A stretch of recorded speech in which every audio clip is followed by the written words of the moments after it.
Assalamualaikum warahmatullahi wabarakatuh. Perkenalkan, kami dari kelompok 1 yang beranggotakan Anissa Nur Afifah NPM 025, Taufik Khairuddin NPM 046, dan Septia Ragil NPM 047, Arung Abinaya NPM 089, Rifti Ananda Yulia NPM 147 akan mempresentasikan materi tentang penelitian survei. Survei surat. Menurut Young pada tahun 1996, halaman 55, menyoroti penurunan metode survei surat dalam akuntansi manajemen setelah periode lebih dari 25 tahun menjadi metode penelitian unggulan yang digunakan. Beliau mengaitkan penurunan tersebut dengan 3 faktor utama. Yang pertama, minat yang berkembang pada bentuk penelitian alternatif yang dapat menyediakan sumber data yang lebih kaya.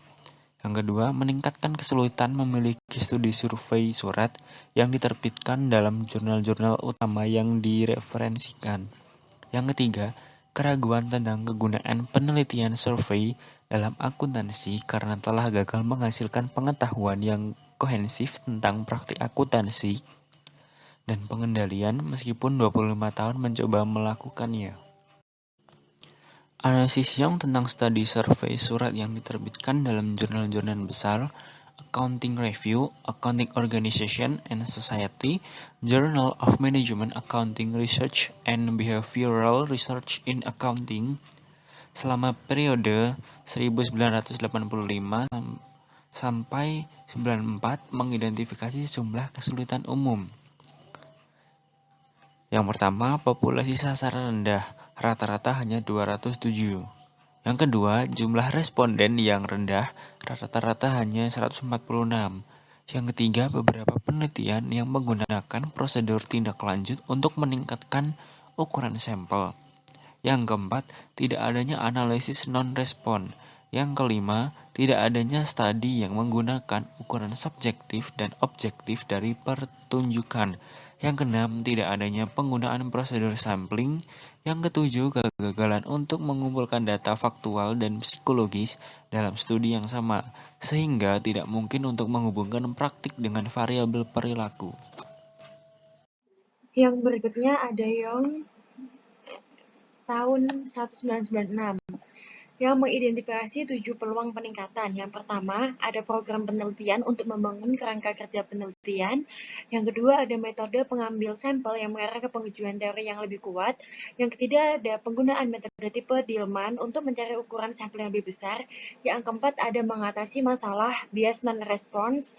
Yang kelima, ada beralih dari instrumen survei yang sudah ketinggalan zaman.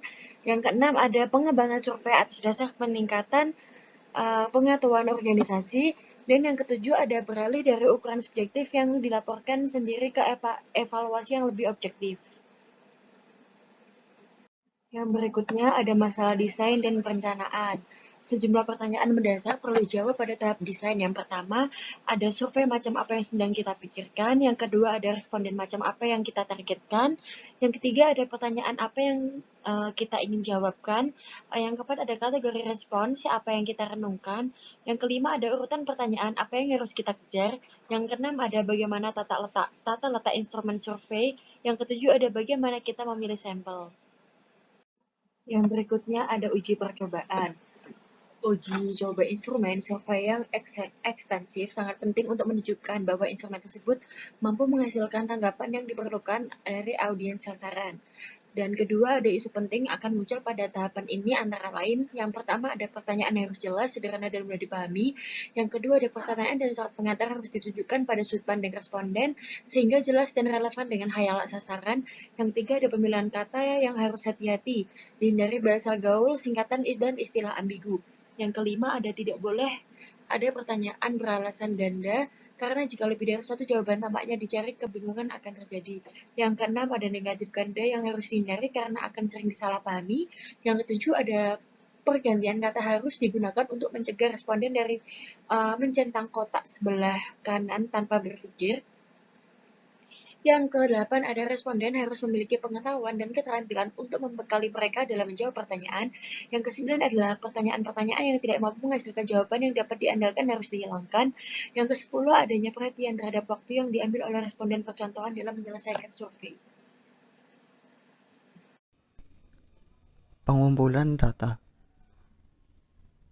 Dalam pengumpulan data terdapat beberapa pertimbangan. Yang pertama, sebuah list yang relevan dan terkini sangat penting. Yang kedua, survei harus menargetkan responden tertentu yang disebutkan namanya. Yang ketiga, bagaimana kita merekam jawaban. Ini harus ditetapkan sejak dini untuk memanfaatkan media secara maksimal. Yang keempat, umpan balik kepada responden.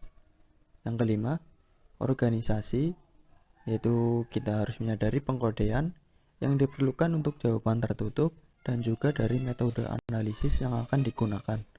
Yang keenam, masalah non-respon, yaitu kurangnya tanggapan jika responden tidak representatif dan tingkat responnya sangat rendah. Dillman tahun 1978 lebih memperhatikan alasan non-respon, yaitu yang pertama, alamat yang salah tempat pertama atau perangko yang salah terlampir membuat tidak terkirim. Yang kedua, surat yang belum dibuka dibuang karena mirip surat edaran atau surat sampah lainnya. Ketiga, pengiriman ditujukan kepada orang yang tidak pantas yang gagal meneruskannya dengan tepat. Keempat, tidak ada motivasi menyelesaikan survei saat dibuka. Yang kelima, penerima tidak memahami petunjuk penyelesaian dan isi survei.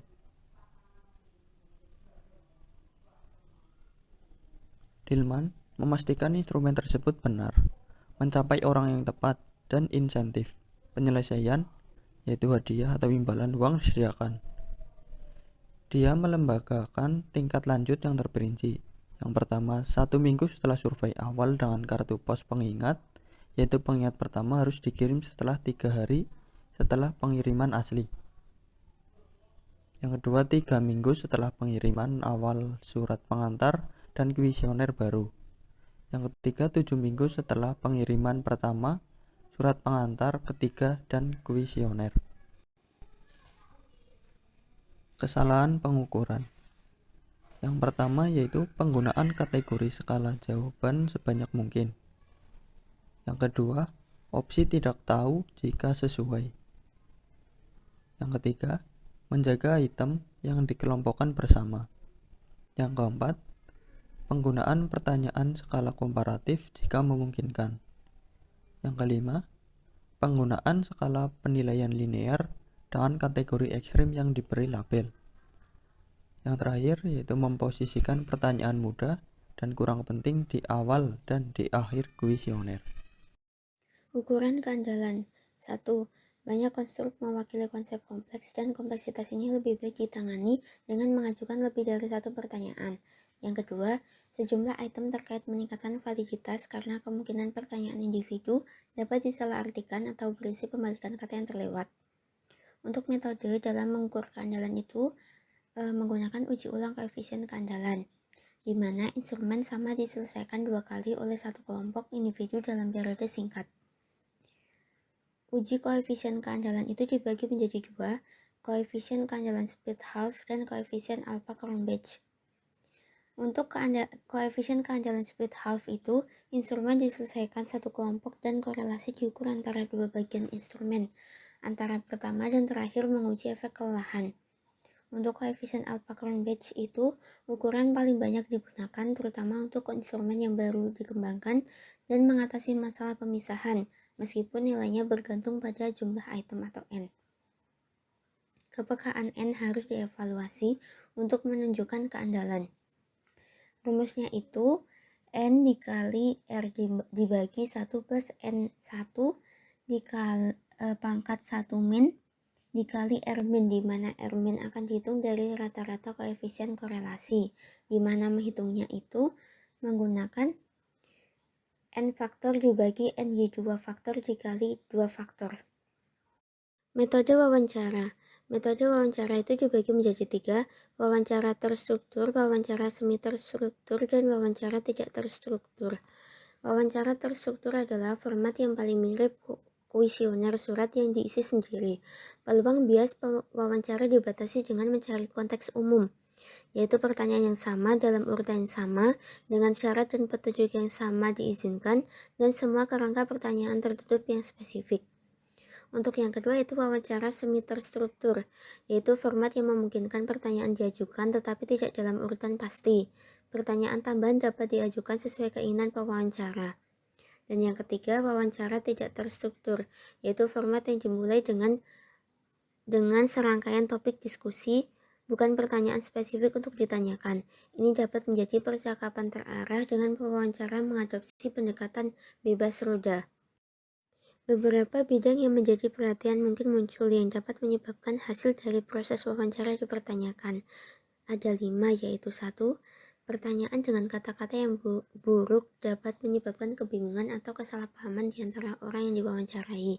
Yang kedua, masalah memori di antara orang yang diwawancarai dapat membuat tanggapan instan tidak bertanggung jawab. Yang ketiga, pertanyaan mungkin diajukan dengan cara yang tidak konsisten atau pewawancara tertentu mungkin berperilaku berbeda dari waktu ke waktu dan di antara responden. Yang keempat, masalah mungkin timbul dalam pencatatan dan pemrosesan tanggapan. Yang kelima, bias non-tanggapan dapat muncul seperti halnya dengan survei surat tetapi penolakan diperparah oleh ketidakhadiran. Untuk beberapa kode etik bahkan akan bersikeras bahwa orang yang diwawancarai menandatangani pada penyelesaian wawancara untuk memverifikasi isi tanggapan. Poin-poin khusus yang harus ditangani meliputi 1. Pewawancara harus dengan jelas mengidentifikasi diri mereka, status mereka, siapa yang mereka wakili dikirim, dan tujuan wawancara. Untuk yang kedua, orang yang diwawancarai harus menyadari bagaimana dan mengapa mereka dipilih untuk ikut. Yang ketiga, kerahasiaan dan anonimitas tanggapan harus ditekankan. Yang keempat, partisipasi sukarela sangat penting sehingga orang yang diwawancarai bebas untuk menarik kerjasama mereka setiap saat. Dan yang kelima atau yang terakhir, juga harus ada kesempatan bagi orang yang diwawancarai untuk mengajukan pertanyaan kepada pewawancara. Baik, yang selanjutnya mengenai metode wawancara.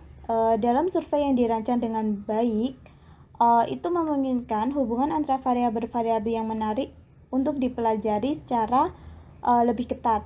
Namun, validitas internal tidak sekuat dalam survei seperti dalam penelitian eksperimental. Meskipun realismenya ekstra memberikan validitas eksternal yang lebih tinggi, akan tetapi karena survei sering mencakup banyak kasus yang tentu saja membatasi perluasannya, survei tersebut sering menjadi sasaran kritik relatif terhadap studi kasus. Ada banyak kebingungan dalam literatur antara survei, studi lapangan, dan studi kasus. Menurut Brownell 1995, beliau menyarankan bahwa perbedaan antara survei dan studi kasus itu dapat ditentukan oleh tingkat struktur dalam pertanyaan yang merupakan syarat yang diperlukan, tetapi mungkin tidak cukup untuk membedakan hal tersebut. Baik teman-teman, itu tadi pemaparan materi yang dapat kelompok kami sampaikan. Jika ada salah kata maupun penjelasan kami yang kurang jelas, tolong dimaafkan. Semoga pemaparan dari kelompok kami dapat bermanfaat bagi teman-teman. Akhir kata, wassalamualaikum warahmatullahi wabarakatuh.